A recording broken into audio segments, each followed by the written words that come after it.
Bonjour tout le monde, moi c'est Olivier. Je vais vous montrer aujourd'hui comment faire un bac de saule tressé. Dans le fond, on a pris un petit bac ici d'environ 2 pieds de long par à peu près 15 cm de large, qu'on a rempli avec de la terre. Ici c'est du compost là.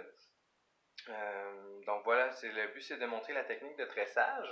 Fait qu'on a pris des tiges de saule, je sais pas si vous voyez là, c'est à peu près cette grandeur-là, c'est 4 pieds et demi à 6 pieds. Puis la largeur ici en bas est quand même importante de ne pas être trop grosse ou trop petite pour qu'ils soient quand même bien flexibles. S'ils sont trop grosses, ils sont plus difficiles à tresser. Puis on va laisser le bout de la branche on va laisser le petit bout comme ça. Des fois, on les coupe, mais on va laisser le petit bout. Ça va nous aider à faire des finitions. Donc là, j'ai déjà installé mes tiges 2 par 2 dans mon bac. Je ne sais pas si vous pouvez voir, là, ils sont un petit peu tassés. Là. Il y en a qui tombent un peu. C'est pas grave. Puis, je viens bien tasser ma terre autour des tiges pour qu'ils restent droits. Donc, j'ai 9 paires de tiges. Donc, 18 tiges qui fait 9 paires. Et on va commencer comme suit. Là, on va pencher vers la gauche la première tige, puis on va la mettre devant. Okay? Puis ici, j'utilise moi de la petite broche gainée. La petite broche gainée qui est très pratique, là, facile à manœuvrer pour attacher au début. À la fin, on va l'enlever parce que c'est pas très beau. Donc quand j'attache, je fais un tour comme ça, pas plus, avec ma broche parce que je sais que je vais la défaire tout à l'heure. Tant que ça tient, c'est ça qui est important. Donc là, je vais continuer ensuite avec les deux prochaines. Puis au premier étage, je vais les envoyer, tous ceux qui vont vers la gauche vont être devant, de mon côté.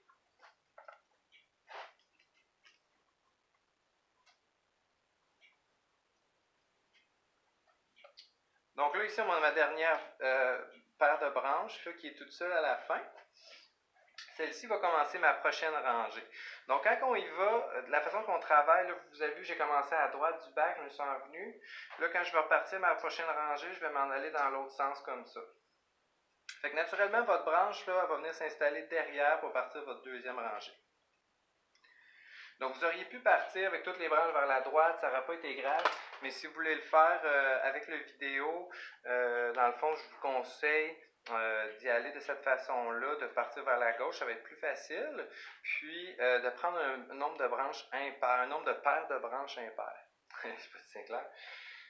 Donc, là, à partir de ce moment-là, on va commencer à tresser. C'est-à-dire qu'on va regarder, vous voyez cette branche ici, qui part vers la droite, elle était derrière à l'autre rangée. Donc là, je vais m'arranger pour qu'elle soit devant.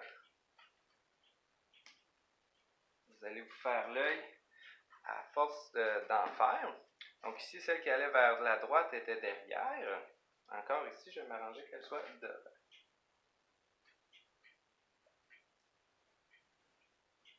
C'est la même chose pour celle-ci.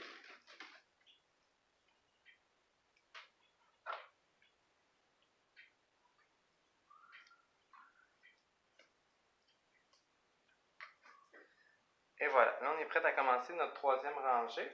Donc là ici, on était derrière, on va se mettre devant. Vous allez voir comment ça s'installe par la suite.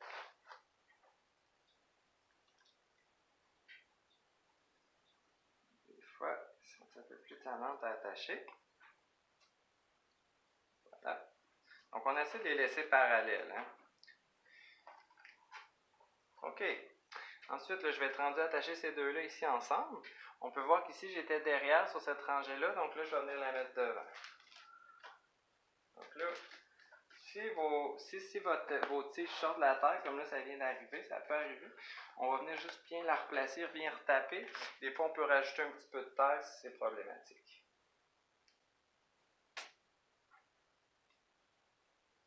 Puis, on essaie de garder nos rangées à peu près de la même hauteur. Hein. Vous voyez, là, des fois, on a tendance un petit peu à descendre ou à monter. On essaie de les garder à peu près à la même hauteur.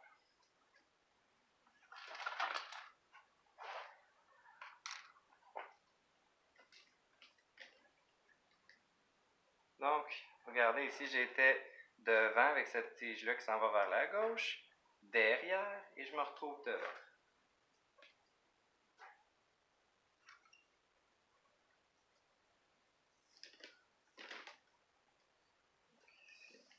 Ceci.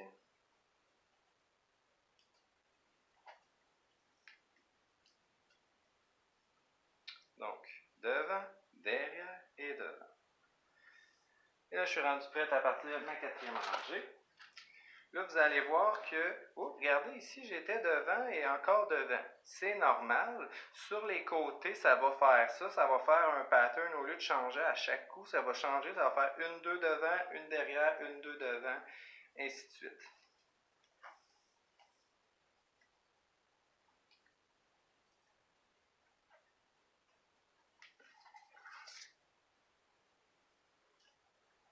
Ici, ça va être la même chose. Hein. On peut voir que la branche ici, oh, j'étais derrière, je suis encore derrière.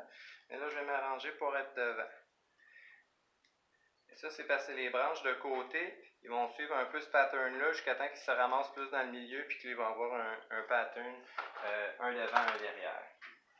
Mais si on regarde nos autres branches, là, tout continue à bien aller. On suit notre pattern devant-derrière.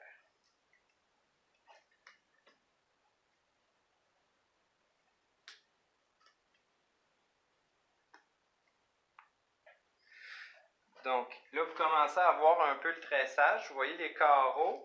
Des fois, les branches aussi commencent à plier un peu, avoir une petite wave. C'est normal. Donc là, les carreaux, c'est normal, ils ne sont pas tous de la même grandeur, tout ça. Avec l'expérience, vous allez voir ce que vous préférez. Puis des fois, il y en a qui vont décider de faire des plus gros carreaux, des plus petits. Il y en a qui vont avoir des petits puis des gros.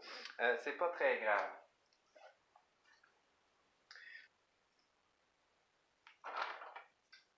Vous voyez, je ne sais pas si vous voyez sur la caméra les petits bourgeons qui commencent à sortir.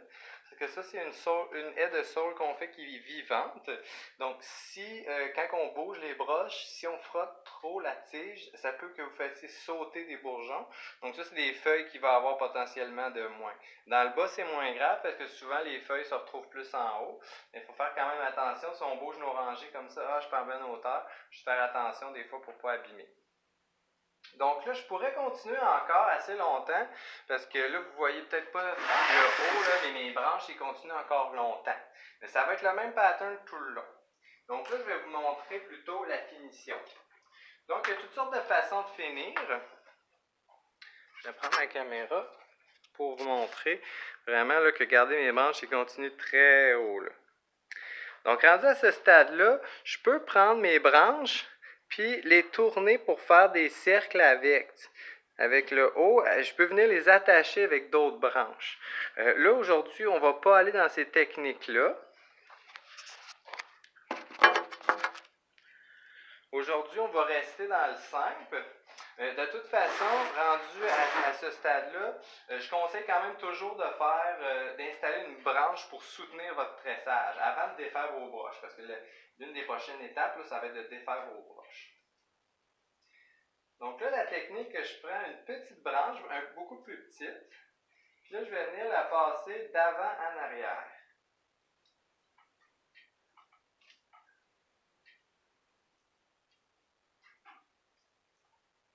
Ça. Vous voyez, j'ai pris le gros bout en premier de la petite branche, ça va mieux.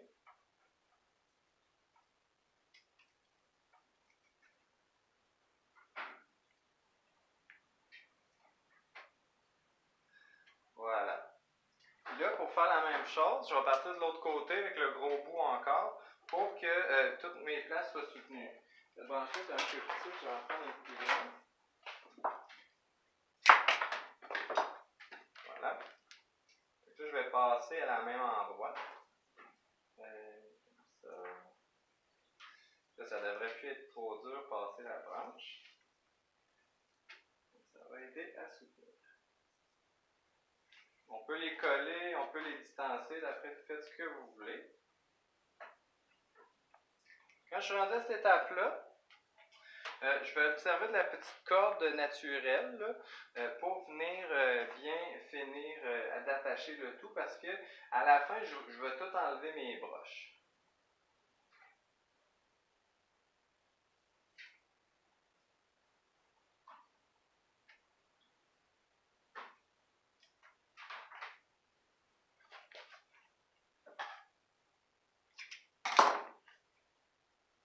Donc là, j'attache comme la dernière rangée, si on veut, avec ma petite tige, mes petites tiges que je viens d'ajouter. Là, pour attacher, on peut faire des boucles ou c'est comme on veut. Puis ces cordes-là, même, on n'est pas obligé d'en mettre partout. J'en ai mis au bout, je vais en mettre une autre ici pour l'aider à solidifier. Dépendamment de comment ça se tient, vous n'êtes pas obligé d'en mettre partout non plus. OK. Puis là, à ce moment-là, on enlève nos broches. Donc, on arrive à la fin des broches. Puis vous voyez que là, il n'y a rien qui a bougé ben. Mon tressage est resté pas mal ensemble. C'est sûr que là, on voit qu'il y a des plus gros carreaux en haut ici. J'aurais pu m'arranger pour que ça soit plus des plus petits carreaux, mais c'est sûr que souvent, quand on va vers le haut, ça ouvre un peu comme ça. C'est normal. Donc, à ce stade-là, vous pouvez considérer comme votre jardinière terminée. Moi, ce que je conseillerais de faire ensuite, c'est soit couper à cette hauteur-là, un petit peu en haut des branches que vous avez mis. Comme je disais, on aurait pu continuer le tressage plus haut. Ou sinon, on peut replier les branches pour faire des petits bouts là, que je disais là, que c'était bon de les garder petits comme ça. C'est bon pour justement venir faire, comme par exemple, on pourrait venir faire, si je replie ces deux-là comme ça, un genre de cœur avec ces branches-là, puis je pourrais venir juste l'attacher avec une petite corde. Ou on peut l'utiliser aussi pour faire un tressage, là, de juste naturellement les tourner autour des branches. Comme ça, là, justement, le fait qu'ils soient longues, c'est plus facile. Donc ça, au lieu, ça permet d'avoir moins de cordes à la fin qui tiennent le tout. Fait que voilà, c'était le tressage, dans le fond, du bac de saule. Ici, c'est les jardins du Marais, au Marais de la Rivière aux Cerises. Puis moi, c'était Olivier, puis ça m'a fait un plaisir de vous montrer cette petite technique de tressage.